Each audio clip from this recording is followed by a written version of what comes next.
بند ہو جائے تو 70,000 بیماریاں. اندازہ لگا اس بال کی بھی کتنی قیمت ہے. لیکن میرے رب نے نہ تم سے روپیہ لیا نہ مجھ سے لیا. بغیر حساب کتاب کے سانسیں دے دی, بغیر حساب کتاب کے ہزاروں کروڑوں بال دے دیے, بغیر حساب کتاب کے آپ کو ہر چیز دے دی, لیکن روپیہ بھی نہیں مانگا. اب آپ مجھے بتاؤ کہ اس رب کو بدلے میں کیا دے رہے ہو؟ بدلے میں کیا دے رہے ہو؟ آپ اپنی اولاد کو پالتے ہو, اولاد کو پالتے ہو تو کیا امید رکھتے ہو کہ بڑا ہو کے میری سیوا کرے گا, میں بوڑھا ہو جاؤں گا, ہڈیاں کمزور ہو جائے گی, میری خدمت کرے گا, مجھے 50-100 روپئے بھی دو کہ مجھے یہ امید ہوگی کہ پیر صاحب بڑوں اپنے بڑوں سے بزرگوں سے سفارش کرے گی. اب بھی 70 سال سے کہیں گے کہ اس نے مجھے دعوت دی تھی, میرا مرید ہے, اس کی بخشش کرواؤ, یہ 10-20 روپئے وہاں کام آئے گی. یہ مطلب ہوتا ہے. آپ مجھے بتاؤ, آپ اس رب نے آپ کو سب کچھ دیا, کوئی مطلب نہیں ہے. اب آپ اس رب کو بدلے میں کیا دے رہے ہو؟ بدلے میں کیا دے رہے ہو؟ ہے کسی کے پاس ایک سانس کا حساب ہے, کسی کے پاس ایک داڑھی یا ہاتھ یا ناک یا کان کے بال کا حساب ہے. ایک جگہ ایک سائنسدان کہتا ہے, ایک سائنسدان مجھے یاد آ رہا ہے کہ اگر ناک کے اندر یہ بال دکھ رہے ہیں, یہ ناک کے اندر بال, اگر یہ بال نہ ہونا تو انسان سے کبھی بھی یہ آپ کے اندر سیروکوسس کی بیماری چل رہی ہے. پتہ ہے یہ پتھر کی جس پتھر کاٹ کے ہمارے سماج والے زیادہ کرتے ہیں, تو یہ کائل کٹی سے جو برادہ اٹھتا ہے, کچرا اٹھتا ہے, وہ یہاں ناک میں جاتا ہے اور چھاتی میں جمع ہوتا ہے, سیروکوسس کی بیماری ہوتی ہے. وہ سیروکوسس کی بیماری کیا ہوتی ہے؟ بس انسان کو 8 یا 10 سال یا 5 سال کا موقع دیتی ہے زندہ رہنے کا. سائنس کہتی ہے کہ اگر یہ بال نہ ہو نا تو انسان کو مرنے میں 8 یا 10 سال سے زیادہ کا وقت نہیں لگے گا. یہ بال, یہ ناک کے اندر کی بات, کیونکہ یہ بال گندی ہوا کو اندر جانے سے روکتے ہیں, گندے برادے کو اندر جانے سے روکتے ہیں, گندی چیزوں کو اندر جانے سے روکتے ہیں. کتنا بڑا سسٹم ہے. اگر یہ نہ ہو تو ہر چیز اندر سب چلی جائے. میرے دوستوں, میرے یاروں, میرے چاہنے والوں, مجھے یہ بتاؤ کہ آپ نے اس رب کو بدلے میں کیا دیا؟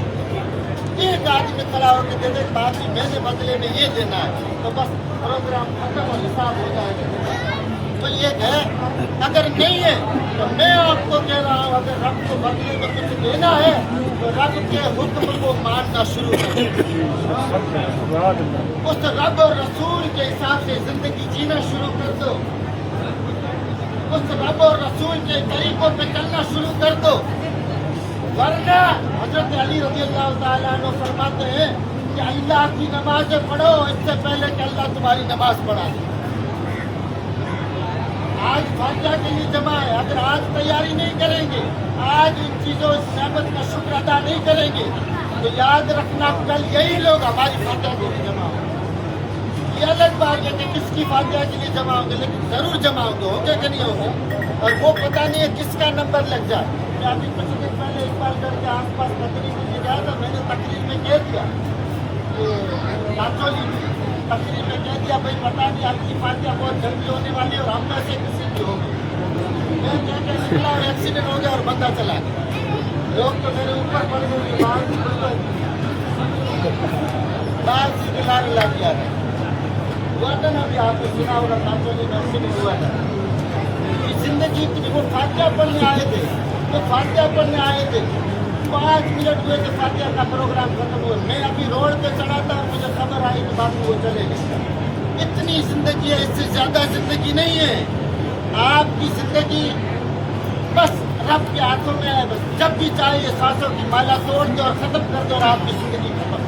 میرے یاروں, ابھی بھی وقت ہے, ابھی بھی آپ کے پاس موقع ہے, ابھی بھی آپ کے لیے غنیمت ہے. اس رب کی طرف آ جاؤ اور آپ کی دشمنیاں ختم کر دو, آپ کی من مٹاؤ ختم کر دو. میرے آقا فرماتے ہیں کہ جس شخص نے 3 نمازیں اپنے مومن بھائی کی دشمنی میں پڑھ لی ہو نا, اللہ اس کی اگلی نمازیں قبول نہیں کرتا. آپ مومن بنے ہوئے پھر یہاں 3 نمازیں قبول, وہ ہے جو بھی رد ہو جاتی صرف من مٹاؤ کی وجہ سے. اور یہاں گھر گھر میں گھر گھر میں نفرتیں, بھائی بھائی کا دشمن, بہن بھائی کی دشمن, چاچا بھتیجے میں نہیں بن رہی, آج تو باپ بیٹے میں نہیں بن رہی. یہ کیا رشتے ہیں, ہم نے کیا آگ لگا رکھی ہے. میرے آقا صلی اللہ علیہ وسلم فرماتے ہیں کہ غیبت کرنا بھائی کے گوشت کھانے کے برابر ہے، اور غیبت زنا سے بھی بڑا گناہ ہے۔ آج ہم تھوڑے دو دن جمع ہو جاتے ہیں، پورے گاؤں کی غیبت شروع کر دیتے، پورے سماج کی غیبت شروع کرتے۔ توبہ کرو اس غیبت سے۔